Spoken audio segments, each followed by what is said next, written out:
So guys, nag-vlog. Charger sa akin, nalubat no? 1%. Partying, relationship. Hindi lang po ito mga cord no? Para sa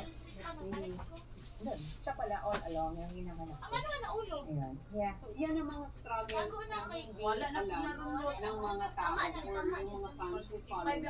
Yeah. Because at that time, they look at you and they see, wow, she Naka-USB, pero ito rin tanan. Tama Jud. Dapat Jud TV, tama. silently in pain. So guys, tara sa kanin, guys. And all of this. So guys, There's one thing that ibutang na to ni diri guys. who are watching us right now who's been there. Uy, nanatay melon guys, nanatay melon. 16, 17, you want to be known, you want to be famous, you want to pursue a career, you want to enter a band. Well, one of the things if I get down So guys, nata diri guys. one of the reasons Asa man yung kuan? Uy ko, namang remote man. Ah? that they know how to find it. It's actually very simple. So guys, kwaon sa natong ano ni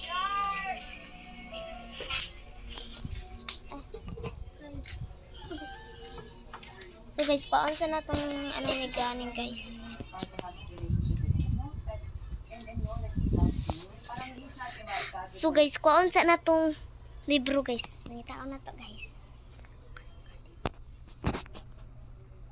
Naman siguro to diri guys. Ay magtara kitso to sa bus guys. Kasama ko.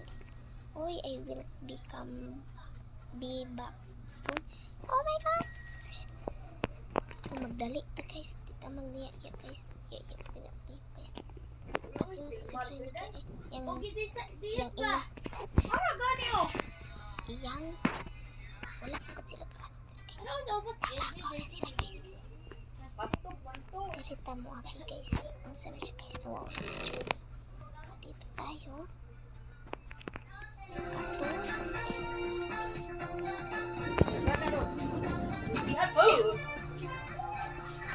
Itulak man mo. Magandang hapon, Pilipinas at buong mundo. Naitay, Kapuso, kaya po ng 20 minutes. Ako po si Boy. Patanaw pa! Nag-video ko ba? Nag-video ko. Sa lahat po ng Ay, pugsaba. sa Facebook at YouTube, sa mga nakikinig po sa Disney Doll. Inag-ayaw sa ba? Thank you for Ano man? with us to the show. Parati po natin sinasabi yan. Kahapon po sa Tila na ron. napanood niyo po ang first interview.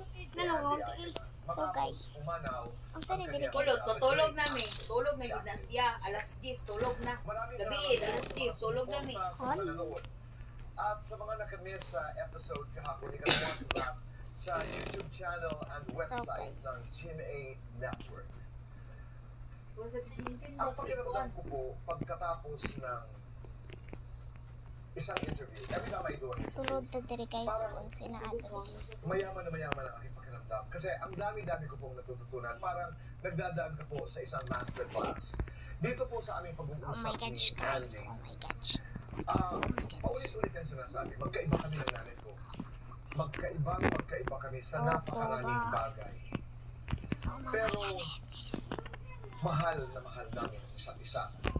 The power of love between a daughter and a mother.